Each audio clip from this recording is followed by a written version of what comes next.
Claire lived in a pleasant suburban area where everyone knew one another. She was a kind, middle-aged lady who was always seen tending to her garden or conversing with neighbors.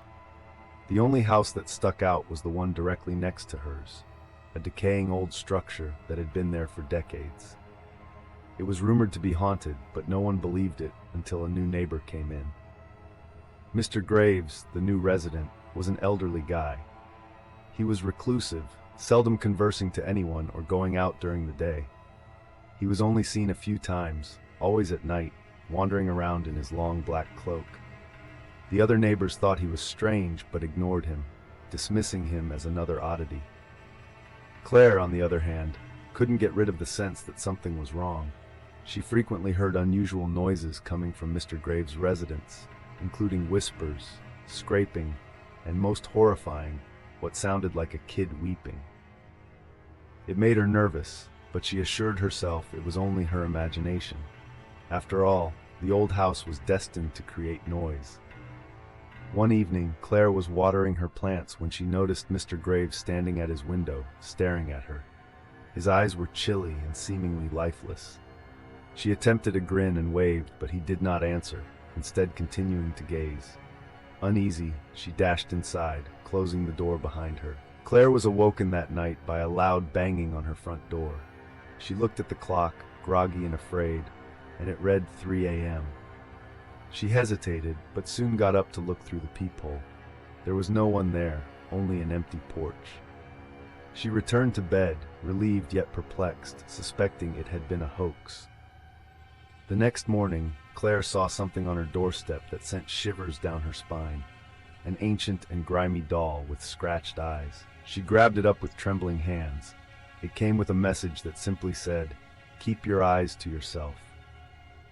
Claire's heart raced as she gazed up at Mr. Graves' home. The curtains were drawn, but she was aware he was looking. She resolved to confront him, but as she neared his door, a sense of fear overcame her. The air felt heavy and oppressive. She knocked, but there was no response. She gathered her confidence and turned the doorknob, which was unlocked. The home was dark, with the only light coming from the faint glimmer of candles dispersed throughout. The air was dense with the odor of rotting. Claire yelled, but her voice echoed throughout the empty hallways. As she moved deeper in, she discovered that the walls were covered in photographs. Dozens of them, all of her, taken from various angles and times of day. Her heart raced as she realized she'd been followed for months. She was about to leave when she heard more crying, this time louder, coming from the basement. Against her better judgment, she followed the sound and descended the creaky wooden stairs. The basement was more darker and colder. In the corner, she noticed a small figure hunched on the floor. It appeared to be a toddler. "Are you okay?" Claire approached cautiously and murmured. The figure did not move. She leaned out to touch its shoulder, but it immediately turned around, showing its face, or what remained of it. The child's face was a horrible mask of rotting flesh, with sunken black eyes. It let out a blood-curdling scream, and Claire stumbled back in fright, tripping over something on the ground. She looked down to see what had caused her to fall. A mound of human bones spread across the cellar floor. In her distress, she hurried to her feet, only to discover Mr. Graves standing at the top of the steps, barring her exit. "You shouldn't have come here, Claire," he whispered in a tone that sent shivers down her spine. His eyes sparkled with a malicious glow as he ascended the steps slowly and carefully. In an attempt to save herself, Claire snatched a stray board from the floor and swung it at Mr. Graves. The wood split on impact, and he staggered back, giving her just enough time to go past him. She rushed up the stairs, heart beating in her ears, and out of the house, not pausing until she was safely inside her own home, locking every door and window. She was too afraid to sleep that night. The next morning, she phoned the cops, but when they arrived, Mr. Graves and the house were gone. The officers discovered nothing except an empty lot where the house once stood. No one believed Claire's story. They dismissed it as a bad dream. But Claire knew the truth. Mr. Graves was real, and he was still out there, watching and waiting. And one day he'd return. Sometimes the quietest neighbors keep the deepest secrets. Curiosity may lead you to learn more than you ever wanted to know.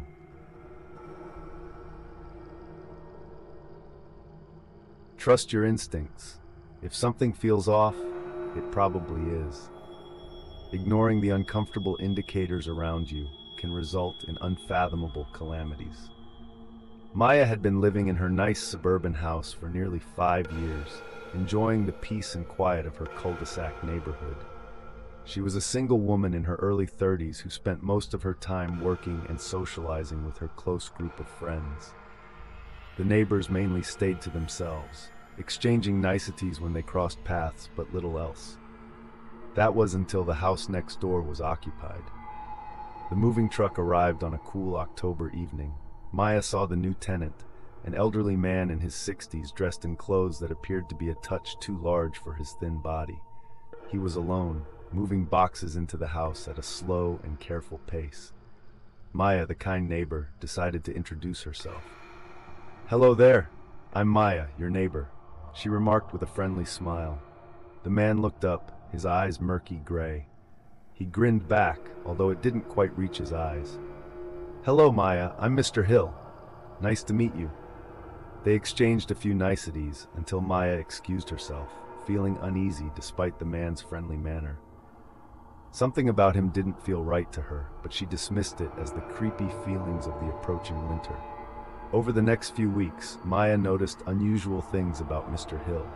He rarely left his house, except in the dead of night, when the rest of the neighborhood was asleep. Around midnight, she heard his front door creak open, followed by a dragging sound, as if something heavy was being lifted. It wasn't every night, but it happened frequently enough to cause her concern. One night, curiosity got the best of her. She peered through the curtains and watched Mr. Hill drag a large black garbage bag to the curb. His motions were slow and seemingly mechanical. Maya couldn't ignore the impression that the bag included more than simply rubbish. The next morning, she noticed the bag had vanished, and the street was as tranquil as ever. But the unpleasant feeling persisted. She decided to keep her distance from Mr. Hill, not wanting to get embroiled in whatever strange acts he was engaging in. One evening, Maya was relaxing in her living room when she heard a huge bang next door, followed by a muffled cry. She froze, her heart racing in her chest. The noise was unmistakable. Someone was in distress. She raced to her window, but Mr. Hill's curtains were drawn securely, covering any signs of life inside. Maya reached for her phone, her finger hovering over the call button for the cops. But she paused, unsure whether she should get involved. What if it was nothing? What if it was simply her imagination running wild? Just as she was going to ignore it, the scream rang out again, this time more urgent. The decision was made for her. She called 911, her hands shaking as she described the situation. The police arrived in minutes, their flashing lights casting an intimidating red and blue glow across the quiet street. Maya observed via her window as they knocked on Mr. Hill's door. To her astonishment, he responded nearly instantly, appearing calm and cool. After a brief talk, the cops left, apparently satisfied that everything was good. Maya's tummy clenched with uneasiness. How could they have left like that? Something was clearly wrong. She resolved to do her own investigations. The next day, she went to Mr. Hill's residence when he was away. Her heart rate increased as she reached the side of his house, where a basement window was slightly open. She crouched down and peered inside. The basement was dimly lit, but she could make out a terrible image. The walls were covered in shelves packed with old, dusty jars. But what drew her in was the makeshift surgical table in the center of the room. It contained the lifeless body of a young woman, her face twisted in panic. Maya screamed and stumbled back, her mind whirling with terror and bewilderment. She dashed back home, shutting every door and window, her hands quivering as she dialed 911 for help. This time, she requested they return, telling them exactly what she had witnessed. But when the officers returned to check the house, they discovered nothing. There was no body, no jars, and nothing unusual about it. It was as if what she had seen had evaporated into thin air. Maya could not believe it. She recognized what she saw. She could not have imagined something so horrific.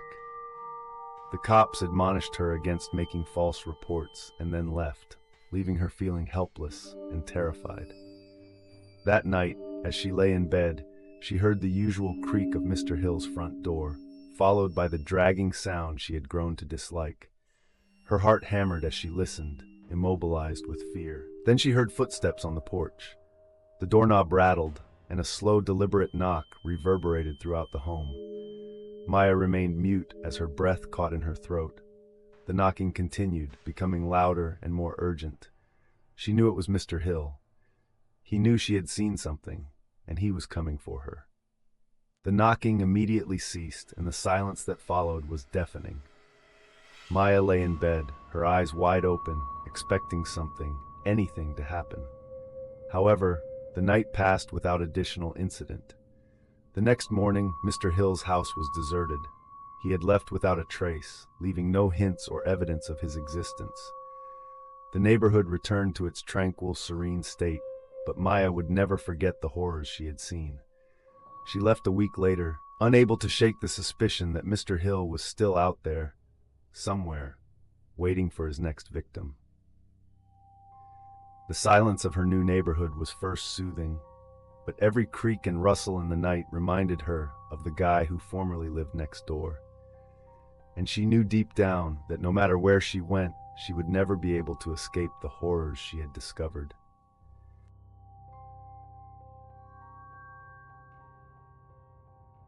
Sarah had always led a calm life in her suburban community, where everyone knew each other's names and secrets were few. She relocated to her new home following her divorce, hoping for a fresh start. The small, tight-knit neighborhood appeared ideal, with well-kept lawns and pleasant smiles. However, there was one exception: the house next door. The house was old and had been vacant for several years until a new tenant moved in. Mr. Holloway, the new neighbor, is an elderly guy who rarely appears. He usually did it early in the morning, walking to his car or tending to his unkempt garden. His presence was uncomfortable. There was something about his slow, deliberate movement that suggested he was bearing a tremendous burden. Sarah saw strange things happening in the weeks after Mr. Holloway arrived. She frequently heard weird noises at night, including whispering and the sound of something heavy being dragged across the floor. She initially rejected it, supposing it was merely the creaks of an old house or her imagination playing tricks on her. But there were shadows. Sarah would see movement out of the corner of her eye while reading in her living room late at night. Dark, flickering shadows darted by her windows, vanishing when she gazed directly at them. Her sleep was tormented by thoughts of being watched, of someone or something lurking just outside her door. One evening, Sarah resolved to confront Mr. Holloway. She knocked on his door, intending to inquire whether he had observed anything unusual. The door creaked open, revealing the elderly guy, slumped and feeble, with eyes that were too wide and aware. "Is everything all right, Mr. Holloway?" Sarah inquired, attempting to keep her voice steady. He stared at her for a long time, his eyes blazing with something she couldn't identify. Then he smiled, a weak, brittle smile that did not reach his eyes. "Everything's okay, darling. Just be careful. Sometimes the past does not stay buried." Sarah felt a shiver go down her spine. She wanted to ask him what he meant, but the expression in his eyes stopped her. She went swiftly, feeling more uneasy than before. That night, the noises became louder. The dragging sound was obvious, as if something heavy was being dragged across the floor directly above her bedroom. Sarah lay in bed, heart beating till she couldn't take it anymore. She grabbed a flashlight and decided to explore. She traversed the grass toward Mr. Holloway's house, the flashlight beam piercing through the darkness. The home towered before her, its windows like empty eyes peering back. Sarah hesitated, terror gripping her, but she forced herself to knock on the door. The door, however, remained unlocked. It swung open with a low sigh, revealing a dimly lit corridor. Sarah stepped inside, the air thick with dust and the perfume of something she couldn't identify, something metallic. She followed the noise, her footsteps echoing through the still home. The pulling sound intensified, leading her to a door at the end of the corridor. Trembling, she grabbed for the doorknob, paused for a few minutes before turning it. The door opened to reveal a dark basement, and as Sarah descended the creaking stairs, her flashlight beam flickered, throwing strange shadows on the walls. The dragging noise had subsided, replaced by a deep, guttural mutter that sent shivers down her spine. Sarah noticed something at the bottom of the stairs, a large antique trunk with its lid slightly ajar. The metallic scent was more intense here, nearly overwhelming. She approached the trunk with her heart beating. Something inside her shouted to flee, but curiosity and dread pushed her forward. With quivering hands, she lifted the lid. Inside were ancient photographs that had yellowed with age. They showed families smiling and happy. But as she flipped through pictures, the faces altered. Their smiles transformed into terror expressions, and their eyes widened in panic. Then, at the bottom of the trunk, she discovered something else, a small leather-bound journal. The pages were packed with unsteady handwriting that described the lives of Mr. Holloway's former neighbors. Each entry recounted the history of a family who had lived in the house Sarah now resided. They all met the same fate: disappearances, never to be seen again. The latest entry was made barely a few days ago. It detailed her in horrifying detail, down to the color of her hair and the clothes she was wearing that day. The cellar door slammed shut, throwing her into darkness. The murmurs became louder, enveloping and choking her. She turned and shone the spotlight around the room, but no one was present.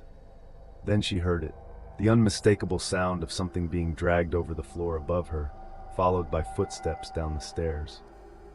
"Sarah," a low, sinister voice said, "it's your turn." Panicked, she dashed up the steps, her flashlight wavering. She got to the top, only to discover the door shut from the outside.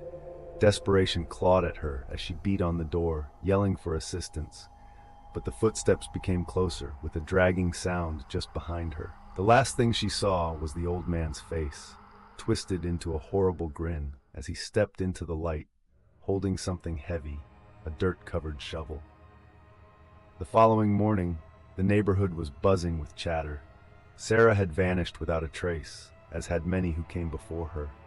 Mr. Holloway observed from his porch, a delighted smile on his lips. The house next door would soon be for sale again, ready for the next naive victim. Be mindful of your neighbor's secrets. Some things are better left unknown.